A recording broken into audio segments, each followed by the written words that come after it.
안녕하세요. 노동자연대TV의 시사 이슈 톡톡입니다. 베이징 동계올림픽이 한 달 앞으로 다가왔는데요. 개막일이 다가올수록 미국이 주도하는 외교적 보이콧에 합류하는 국가들이 늘고 있습니다. 오늘은 베이징 동계올림픽 보이콧에 대하여 어떻게 봐야 할지 관련 쟁점들을 살펴보겠습니다. 노동자연대신문의 이원훈 기자와 함께합니다. 안녕하세요. 미국을 시작으로 호주, 영국, 캐나다, 그리고 일본, 독일 등 미국의 동맹국들이 이 외교적 보이콧에 동참하고 있는데요. 그 이유는 무엇이고 이번 보이콧은 어떻게 봐야 할까요? 네, 미국은 중국이 위구르족을 억압하고 있다는 이유로 보이콧을 선언을 했는데요.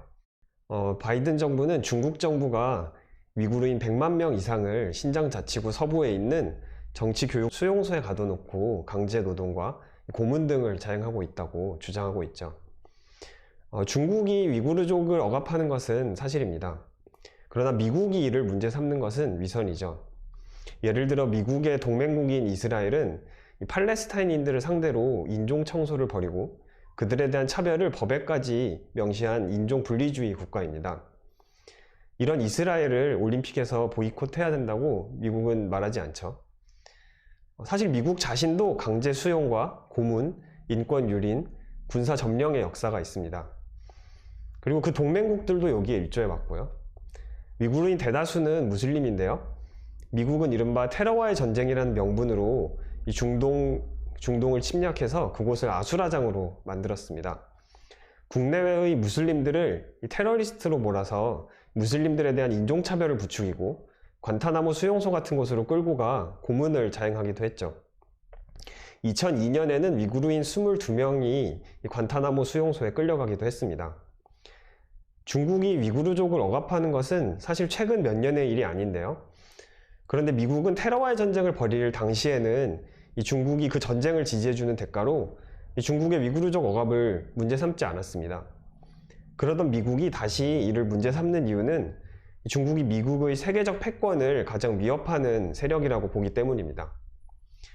바이든 정부는 중국을 견제하려고 여러 나라들을 결집시키면서 민주주의나 인권을 명분으로 중국에 대한 압박을 정당화하고 있죠. 지난달 바이든이 연 민주주의 정상회담도 바로 그런 사례입니다. 미국 정부기관들의 후원을 받는 프리덤 하우스 같은 곳들조차 민주주의가 상당히 후퇴했다고 평가하는 필리핀, 인도 같은 나라들의 정상들도 이 회담에 초청됐습니다. 그래서 주류 언론들조차 중국 견제 목적이 너무 노골적인 것 아니냐 하고 핀잔을 주기도 했죠. 이처럼 베이징 동계올림픽 보이콧은 제국주의적 힘싸움에 지나지 않는 것입니다.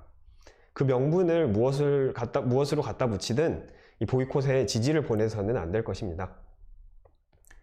하지만 중국의 위구르인 탄압은 문제 아닌가요? 네, 그 위구르인 억압은 실제로 매우 심각한 문제인데요. 그 위구르족 수용소에 감금된 사람들이 겪는 강제 노동과 감시, 고문 등은 이미 널리 알려진 바입니다. 그리고 위구르족 수용소들의 존재는 중국 정부도 인정한 바이죠. 중국 공산당은 소수민족 자결권을 옹호하던 초기의 입장을 버리고 중국 혁명 직후에 이 소수민족들에게 자결권을 인정해주지 않았습니다. 그리고 한족민족주의의 기초에 중국 국가를 건설했습니다. 개혁개방 이후에는 한족민족주의를 더 강화했죠. 급격한 경제성장과 함께 빈부격차, 불평등이 극심해지고 거대한 노동계급이 성장하면서 중국 지도부는 중앙 권력을 더 강화하는 것으로 대응했습니다. 이와 함께 소수민족에 대한 억압도 더 강화됐죠. 특히 소련이 붕괴하고 중앙아시아의 여러 공화국들이 생기면서 중국은 소수민족들의 분리독립 움직임을 더 경계하게 됐습니다. 그래서 위구르인들에게 중국어 교육을 강제하고 그들의 종교를 억압하고 여기에 반발하는 위구르인들에 대한 탄압을 강화했죠. 또 미국이 벌인 테러와의 전쟁도 이 중국이 위구르족에 대한 억압을 크게 강화하는 계기가 됐습니다. 중국 당국은 2015년에 테러 방지법을 도입했는데요. 이 법은 위구르인들의 정부 비판은 물론 종교적 표현이나 문화적 전통까지도 범죄화시켜버렸습니다. 게다가 대다수 위구르인들은 심각한 빈곤에 시달리고 있죠. 위구르인들이 이런 억압에 항의하는 것은 정당하고 우리는 그들의 자결권을 지지해야 할 것입니다.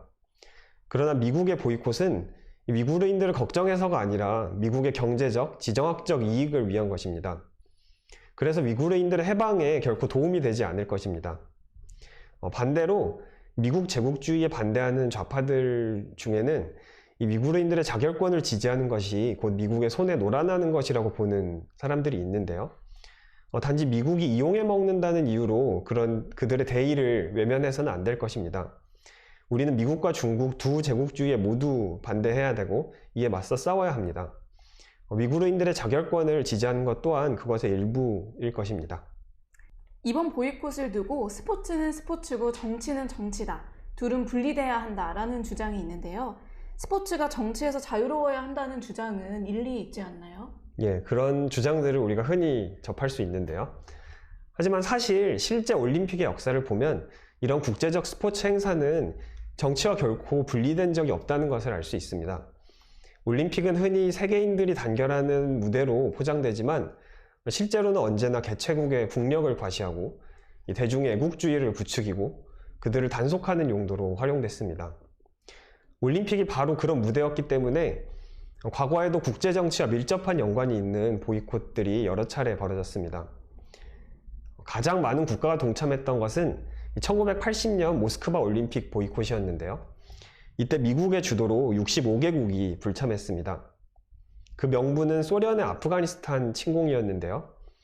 그런데 20년 후 미국도 아프가니스탄을 침공했고 아프가니스탄은 이제 한층 더 끔찍한 곳이 됐습니다. 이런 상황을 보면 1980년 모스크바 올림픽 보이콧이 얼마나 위선적이었는지 알 수 있죠. 아래로부터의 항의로 보이콧이 이루어진 적도 있는데요. 1975년에 뉴질랜드와 남아프리카 공화국이 친선 럭비 경기를 벌인 적이 있습니다. 당시 남아프리카 공화국은 인종 분리 체제인 아파르테이트 체제였고 그 때문에 국제 스포츠 무대에서 제외돼 있었는데요. 이런 남아공과 친선 경기를 한 뉴질랜드를 다음해 몬트리올 올림픽에서 참가시키지 말아야 한다는 대중적 반발이 일었습니다.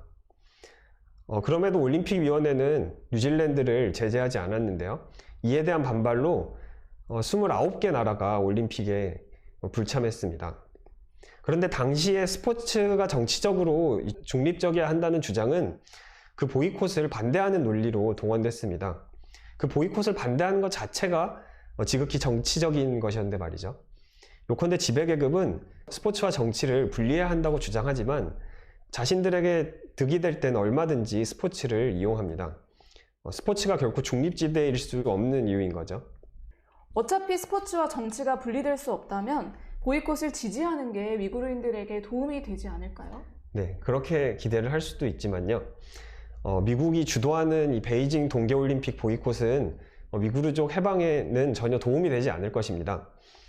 이번 보이콧의 본질은 이 서방 제국주의가 위구르 문제를 빌미로 중국과 힘겨루기를 하는 것이기 때문입니다.